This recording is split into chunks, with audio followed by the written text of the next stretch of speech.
Hi viewers, welcome to ஷேகர்ஸ் உலகம். நம்ம இன்னைக்கு இந்த வீடியோவில் என்ன பார்க்க போகிறோன்னா நிலக்கடலை தோசை எப்படி செய்கிறதுன்னு பார்க்கலாம்.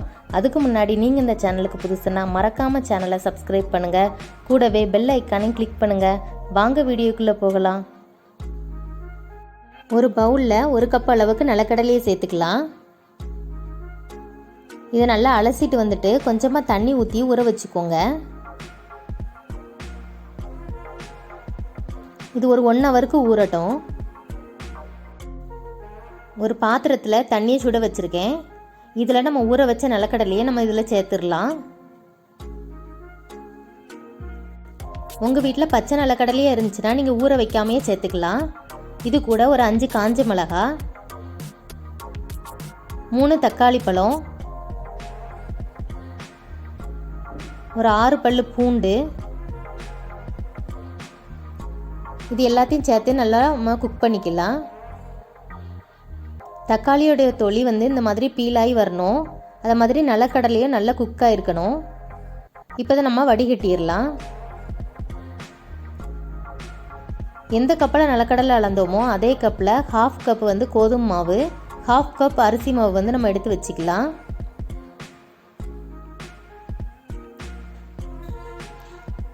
வேக வச்ச நிலக்கடலையை மிக்ஸி ஜாரில் மாற்றிக்கோங்க.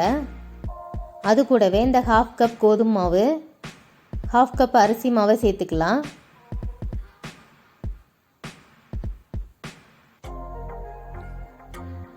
கால் டீஸ்பூன் ஜீரகம்,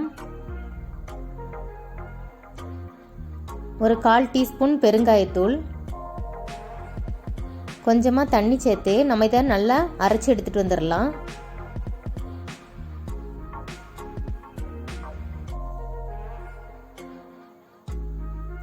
பார்த்திங்கன்னா அரைச்சி எடுத்து வச்சாச்சு. இதை நம்ம ஒரு பவுலில் மாற்றிக்கலாம். நல்லா மிக்ஸ் பண்ணி விட்டுக்கோங்க. இது கூட கொஞ்சமாக இதுக்கு தேவையான அளவு உப்பு சேர்த்து நல்லா மிக்ஸ் பண்ணி விட்டுக்கலாம். இந்த தோசைக்கு நம்ம சூப்பராக ஒரு சட்னி ரெடி பண்ண போகிறோம். அது எப்படி ரெடி பண்ணுறதுன்னு பார்க்கலாம். வேக வச்ச தக்காளி பழத்தோட தொளி எல்லாத்தையும் நல்லா அந்த மாதிரி பீல் பண்ணிக்கோங்க. அந்த மாதிரி காஞ்ச மிளகாவோட காம்பையும் நம்ம ரிமூவ் பண்ணிக்கலாம். இது எல்லாத்தையும் மிக்ஸி ஜாரில் மாற்றிக்கோங்க. ஒரு துண்டு இஞ்சி, 4 டேபிள் ஸ்பூன் தேங்காய், இது எல்லாத்தையும் சேர்த்து நம்ம நல்லா இந்த மாதிரி அரைச்சி எடுத்துகிட்டு வந்துடலாம். இந்த சட்னிக்கு நம்ம கடுகு, கருவேப்பிலை, வத்தல்லாம் போட்டு நம்ம நல்லா தாளிப்பு ரெடி பண்ணியிருக்கோம். இப்போ நம்ம தோசை ஊற்றிக்கலாம். கல் மீடியம் ஹீட்டில் இருக்கும்போது தோசை ஊற்றிக்கோங்க. தோசை ஊற்றுனதுக்கப்புறம் ஃப்ளேமை இன்க்ரீஸ் பண்ணிக்கோங்க. இதுக்கு தேவையான அளவு எண்ணெய் ஊற்றிக்கோங்க.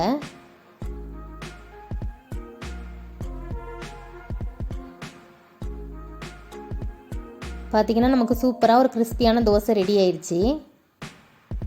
இந்த தோசையை நம்ம 100 விதமாக ப்ரிப்பேர் பண்ண போகிறோம். அது எப்படின்னு பார்க்கலாம் வாங்க. நம்ம அரைச்சி வச்சுக்கிற மாவில் ஒரு அரை வெங்காயத்தை இந்த மாதிரி சின்ன சின்னதாக கட் பண்ணி ஆட் பண்ணிக்கோங்க. அது கூடவே ஒரு மிளகாயை சின்னதாக கட் பண்ணி ஆட் பண்ணிக்கலாம். கொஞ்சமாக கருவேப்பிலையை சேர்த்துக்கலாம். சேர்த்து நல்லா மிக்ஸ் பண்ணி விட்டுக்கோங்க. இப்போ நம்ம இதை தோசையாக ஊற்றிடலாம். இதில் உங்களுக்கு பிடிச்சமான வெஜிடபிள்ஸ் கூட சேர்த்துக்கலாம். தவா நல்லா ஹீட் ஆகணுன்னே கொஞ்சமாக தண்ணி தெளிச்சிட்டு இதை அடை மாதிரி ஊற்றிக்கோங்க. ஒரு சைடு நல்லா குக் ஆகினதுக்கப்புறம் நெக்ஸ்ட் சைடு திருப்பி போடணும். இப்போ கொஞ்சமாக ஆயில் சேர்த்துக்கலாம்.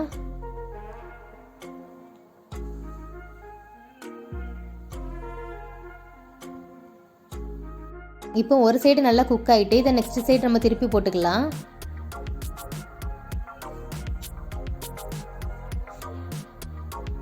பார்த்திங்கன்னா நமக்கு சூப்பரான ஒரு தோசை ரெடி ஆயிடுச்சு. இந்த மாதிரி நீங்களும் உங்கள் வீட்டில் செஞ்சு சாப்பிட்டு என்ஜாய் பண்ணுங்கள். மறக்காமல் சேனலை சப்ஸ்கிரைப் பண்ணுங்கள், கூடவே பெல் ஐக்கானையும் கிளிக் பண்ணுங்கள். இந்த வீடியோ உங்களுக்கு பிடிச்சிருந்துச்சுன்னா லைக் பண்ணுங்கள், ஷேர் பண்ணுங்கள், கமெண்ட் பண்ணுங்கள். இந்த ரெசிபி உங்கள் வீட்டில் ட்ரை பண்ணிவிட்டு கமெண்ட்டை எங்களுக்கு சென்ட் பண்ணுங்கள். தேங்க்ஸ் ஃபார் வாட்சிங்.